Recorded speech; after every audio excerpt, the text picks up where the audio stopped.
Sudden గా నేనే ఆ లెటర్ తీసుకొని నువ్వు వేరే హాస్పిటల్లో జాయిన్ అయ్యావని అప్పటికి మెసేజ్ చేసి చెప్పాను.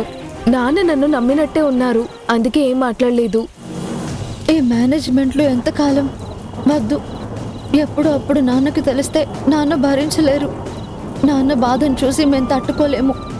ఇంకా ఇలా మేనేజ్ చేసే అవసరం రాకుండా చేయాలనుకుంటున్నాను. ఏంటి, రాకుండా చేస్తావా? ఎలా? రేపే హాస్పిటల్కి వెళ్ళి నేను రాను అని చెప్పేస్తా. ఈ నర్సు ఉద్యోగం మానేస్తాను. ఇక్కడొక రకంగా అక్కడొక రకంగా బాధపడటం నాకు ఇష్టం లేదు. ఇన్నేళ్ళు గుండెల్లో పెట్టుకుని చూసిన నాన్నని మోసం చేస్తున్నాననే బాధ భరించలేకపోతున్నాను. నిజం తెలిస్తే నన్నెంత నీచంగా చూస్తారు, ఎంత తప్పుగా లెక్క కడతారు. అందుకే నేను ఈ నిర్ణయం తీసుకోవాలనుకుంటున్నాను. అదేంటి ధరణి, ఎందుకలా మాట్లాడుతున్నావు? జరిగిందంతా చూసావు కదా, మళ్ళీ ఎందుకు ఇలా మాట్లాడుతున్నావు అంటావేంటి? ఇంతవరకు నాన్నెప్పుడు నా మీద చేయి చేసుకోలేదు. తరుణ్ అన్నయ్యతో కనబడినందుకే బాలు మీద చేయి చేసుకున్నారు. అదే నేనెక్కడ పని చేస్తున్నానని తెలిస్తే నాన్న ఊరుకుంటారా? నన్ను కొడతారని భయం కాదు. బాలు మీద చేయి చేసుకున్నందుకు నాన్న ఎంత బాధపడుతున్నారు, మనసులో కుమిలిపోతున్నారు. రేపు నా విషయం తెలిసినా నన్ను కొట్టలేకపోయినా ఎంత నలిగిపోతారో, ఎంత బాధపడతారో. నేనే ప్రాణంగా బ్రతికే నాన్న నా మూలంగా బాధపడటం నాకు ఇష్టం లేదు. బాధ పెట్టడం చాలా తప్పు అని నా మనసుకు అనిపిస్తోంది.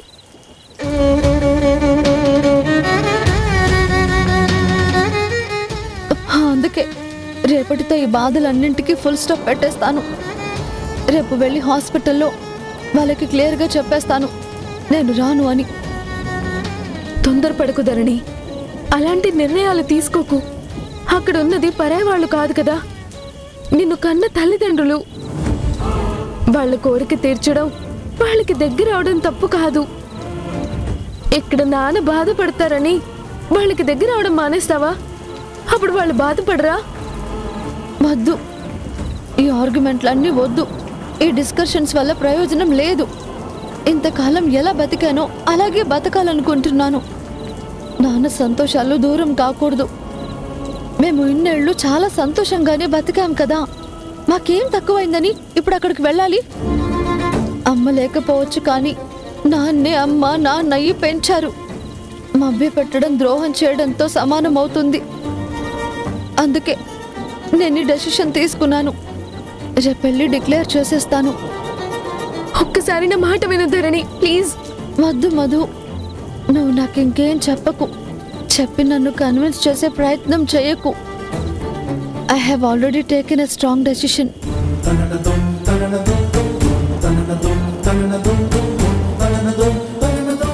ఇంత కష్టపడి ధరణిని అమ్మని కలపడానికి ట్రై చేస్తున్నాను. తను ఎందుకు ఇలాంటి నిర్ణయం తీసుకుంది? తన డెసిషన్ తీసుకొని రేపు వెళ్ళి చెప్పేస్తే నేనేం చేయగలను?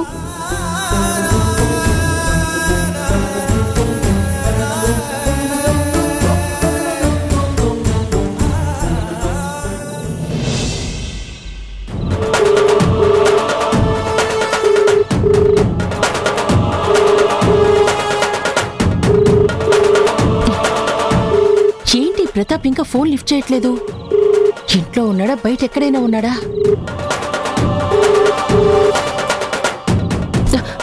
హలో ప్రతాప్ గారు, మీకొక ఇంపార్టెంట్ విషయం చెప్పాలి. మీ వెనకాల చాలా పెద్ద కుట్ర జరుగుతుంది, మోసం జరిగిపోతుంది. మీ అమ్మాయి ధరణి హాస్పిటల్లో నర్సుగా జాయిన్ అయింది కదా, అదెక్కడనుకున్నారు? మా తమ్ముడు గుణ హాస్పిటల్లోనే. ఈ విషయం మీకు తెలుసా? నాకు తెలిసి మీకు చెప్పుండరు, ఎందుకంటే చెప్తే మీరు ఒప్పుకోరు కదా. మీ కళ్ళు కప్పి మీ కన్న కూతురే మిమ్మల్ని మోసం చేసి నా తమ్ముడి హాస్పిటల్లో జాయిన్ అవ్వటానికి వచ్చింది. నాకన్నీ తెలుసు. ఇదేంటి గొంతు అదోలా ఉందేంటి?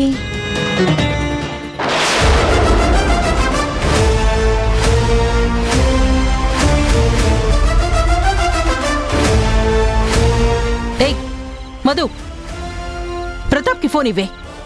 ఏయ్, ఏంటి దబాయిస్తున్నావు? నువ్వు ఆర్డర్ వేయగానే ఫాలో అవ్వడానికి ఇక్కడ ఎవరైనా నీ పని మనుషులు ఉన్నారనుకున్నావా? అయినా మా నాన్న నీలాంటి క్రిమినల్స్ తో, క్రూయల్స్ తో, బ్యాడ్ ఫెలోస్ తో మాట్లాడు. ఇంకొకసారి ఫోన్ చేయడానికి ట్రై చేసావనుకో, నీ సిచ్యువేషన్ బ్యాడ్ అయిపోతుంది. జాగ్రత్త. హుసై మధు, ఏయ్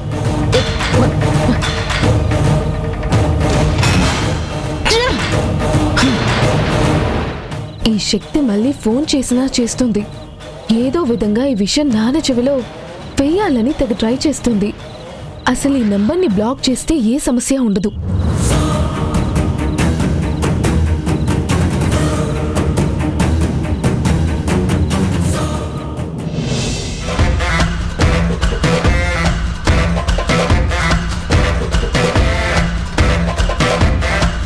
ఫోన్ బ్లాక్ లో పెట్టేశాను.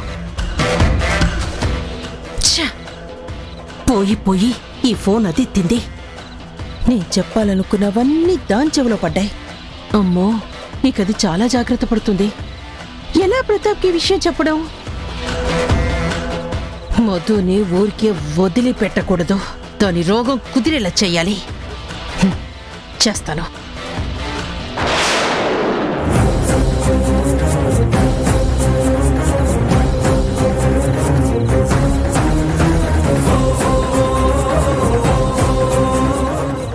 ఏంటి నీ పుల్లలు పెట్టే బుద్ధి నిన్ను పుడకల్లో పెట్టేదాకా పోదా? మా రెండు ఫ్యామిలీల మధ్య గొడవలు పెట్టడానికి తెగ తాపత్రయపడుతున్నట్టున్నావు. అయినా ఈ సుప్పనాథ సూర్పణక బుద్ధులు నీకెందుకు చెప్పు? నీకెక్కడి నుంచి వచ్చాయి? మావయ్య గారు మంచివారు, గుణ మంచివాడే. అత్తయ్య గారు కూడా మంచిదే అని విన్నాను. మరి నీకెక్కడి నుంచి వచ్చాయి ఈ అభలక్షణాలన్నీ? కాపురాలు కూల్చడంలో ఏం సరదానే నీకు? నా బిడ్డ జీవితంలో ఎన్నేళ్ళు నిప్పులు పోసావు. ఇంకా నీ కళ్ళు చల్లవలేదా? మళ్ళీ దాని పిల్లలు దాని దగ్గరికి రాకుండా, ఈ రెండు కుటుంబాల మధ్య స్నేహం లేకుండా చిచ్చు పెట్టాలని చూస్తావా? ఉసురు తగిలి దిక్కుమల్ల చౌచస్తాదే. అసలు ఇలాంటి వాళ్ళని వదలకూడదు. వదిలేస్తే ప్రపంచాన్ని నాశనం చేయాలని చూస్తారు. ఏయ్, ఏంటి దగ్గరెచ్చిపోతున్నావు? నీ మనవరాలు హాస్పిటల్లో పనిచేసినంత మాత్రాన నీ కూతురికి అల్లుడికి దగ్గరైపోతుందనుకుంటున్నావా? ఎప్పటికీ దగ్గరవ్వదు, దగ్గర కానివ్వను. నువ్వు కానిచ్చేదేంటి? వాళ్ళ మధ్య రక్త సంబంధం ఉంది, జన్మ బంధం ఉంది, పేగు బంధం ఉంది.